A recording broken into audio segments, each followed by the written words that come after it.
one thing I struggle with is the more and more I get involved with the cancer community, the more friends you make. And the friends Yes. you make in the cancer community are just, they're special. Like it's a special relationship. They also may not live very long. So my question for you, if you're willing to talk about it, is how do you grapple with that?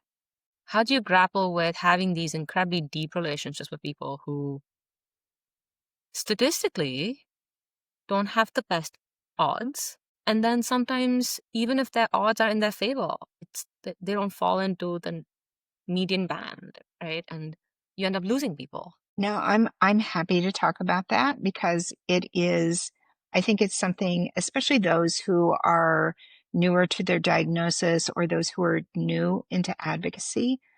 I think it takes a while to really wrap your brain around that. And I will tell you that when I did the Hear My Voice training, we lost our first classmate 3 weeks after our training. We lost 5 more within the next 6 months. And I had no idea how to deal with that. And most of my classmates through the Hear My Voice class didn't know either. And I couldn't even think about advocacy because I was grieving these people that I had just met.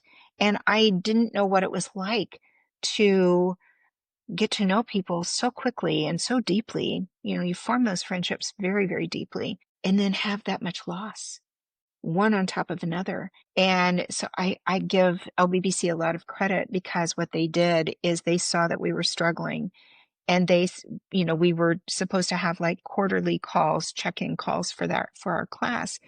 And they started doing monthly calls to check in with us and where we could just talk. We could talk about it.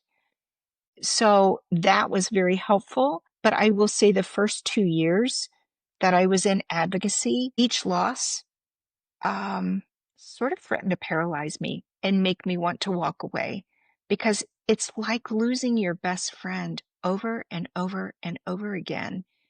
And it's very difficult. So I finally figured out a way to, I guess, channel that grief into productivity. And that was through advocacy. And it was a mindset that I had to develop on my own. And the way I started looking at it is they have no voice anymore. And most of my friends are very powerful, very wonderful advocates. The friends I've lost were wonderful advocates. And I thought, how unfair is that for them to die, lose their voice? They no longer have a voice to advocate. It's my job. It's my role because I've been given a gift of time. So guess what? I use that gift of time and I channel that grief into productivity through advocacy. And that's what gets me through. It doesn't make the losses hurt any less. They are, in fact, this past year, the past 12 months, probably 18 months, have been horrible. I've lost so many friends that I had known, advocates that I met years ago, years and years ago. And I guess they do so well until they don't. And some of them, the end came on very quickly for some. Others we watched, and you have that anticipatory grief where someone's going to die, they're failing. Sometimes it happens quickly, sometimes it doesn't. And when it happens very quickly, you need a moment to catch your breath. I think everybody has to deal with it differently, but that's the only thing that gets me through. It's not that I'm numb to it or that it doesn't bother me, but I feel like I owe them.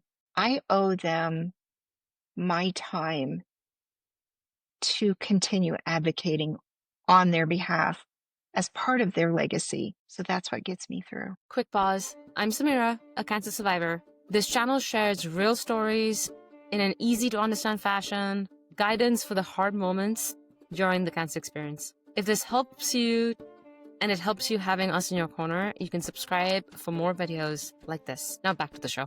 I have tears in my eyes right now. I'm sorry. This is the first. I'm so sorry I made you cry. No. I don't think you made me cry. I think I have tears because it's so true. It is. And it's hard in the past 6 to 8 months. Many of my very, very close friends have had progression of disease. and some of them are, they're beyond their fifth, sixth line of treatment.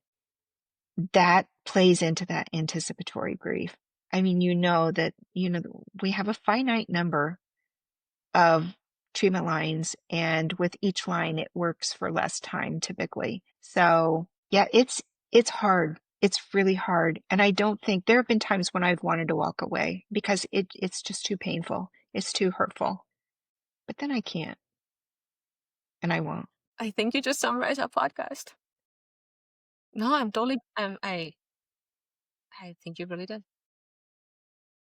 Yeah. I think that's kind of like I can and I won't. I think it captures. I think it captures the work, the passion, the mission. One of the many reasons I so admire you and love you, and I see the work you do for the community, and I think we're better for it. And thank you for watching the Patient from Hell podcast. I started this because I wish I had something like this when I was going through cancer treatment. On this show, you'll find videos and stories from real patients, real survivors, clinicians, researchers, oncologists who share their learnings, life lessons, tips, and tricks to hopefully make the cancer experience just a little easier. To find more videos and stories, you can subscribe or share this with someone you think this will help. Thank you.